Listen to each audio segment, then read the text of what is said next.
हो गए हैं तो हमें किस तरीके से बैठना चाहिए, क्या क्या प्रिकॉशन लेने चाहिए।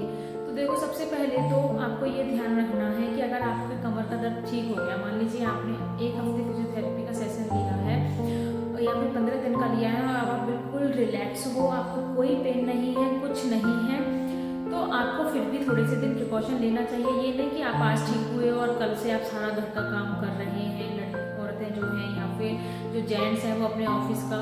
तो देखो, सारे काम तो करिए लेकिन कुछ प्रिकॉशंस के साथ करिए, कुछ तरीके के साथ करिए जिससे आपके कमर का दर्द ना बढ़े आगे की तरफ। तो जो लेडीज़ होती हैं वो, उनका सबसे ज़्यादा काम होता है कि नीचे फर्श पर बैठ के, तो नीचे ज़मीन पर बैठ के काम करती हैं, या फिर पूजा करना होता है उन्हें नीचे बैठ के, या खाना पीना, बहुत सी लेडीज़ होती हैं जो नीचे ज़मीन पर बैठ के ही खाना पीना बनाती हैं।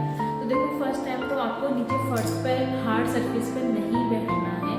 मैं बहुत बार कह चुकी हूँ कि अगर आप हार्ड सरफेस पे बैठोगे तो आपकी जो नर्व है वो फिर से कंप्रेस हो सकती है। अगर आपको डिस्क बल्ज है तो आप वो ना करें, ठीक है। आप अपने नीचे कोई पिल्लो ले लें, अगर आप पूजा कर रहे हैं तो नीचे गुदगुदा कुछ गद्दी टाइप का आप ले लें जिससे आपको बैक पेन ना हो, ठीक है। और आपको आलती पालती मार के नीचे नहीं बैठना है, जैसे फर्श पर खाना पीना खाते टाइम हम लोग नीचे ज़मीन पर बैठते हैं, तो आपको ऐसे नहीं बैठना है। अगर आपको कहीं भजन कीर्तन में भी जा रहे हो तो आप उनसे बोलो कि प्लीज़ मेरे तो कमर में दर्द है तो मुझे एक छोटा सा पिल्लो दे दें या कुछ भी गद्दी वगैरह दे दें, आप उसको अपने नीचे बैठ रख के और आप ज़मीन पे बैठ सकते हैं। बेस्ट तो यही है कि आप अपने एक चेयर पर ही बैठें।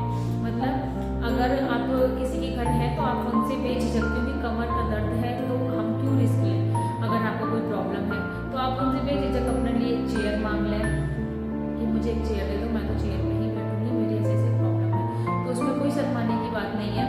अगर आप फिर भी चेयर पर नहीं बैठना चाहते हो, फर्श पे ही बैठना है, तो आप अपने नीचे कुछ गुदगुदा ले लें जिससे कि आपको रिलैक्स मिले, थोड़ा सा सॉफ्ट भी हो जाए वो जगह और आपको कंप्रेस ना हो। तो आई होप आपको समझ में आ गया हो कि हमें कैसे उठना बैठना चाहिए। तो कुछ दिन थोड़ा वेट बेयरिंग बिल्कुल ना करें, ऐसे कमर को झुका करके इस तरीके से कुछ भी ज़मीन से नहीं उठाना है हमको, ठीक है।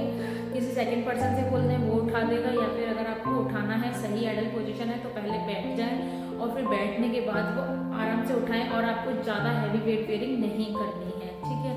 बहुत लाइट वेट जिसे आप उठाने में कंफर्टेबल हो और आपको कोई पेन नहीं हो रहा। अपने अधिक क्षमता से अधिक आपको कुछ भी वेट नहीं उठाना है। तो आई होप आप सबको समझ में आ गया हो कि हमें कैसे प्रिकॉशन लेना चाहिए बैठने उठने का और कैसे वेट उठाना चाहिए।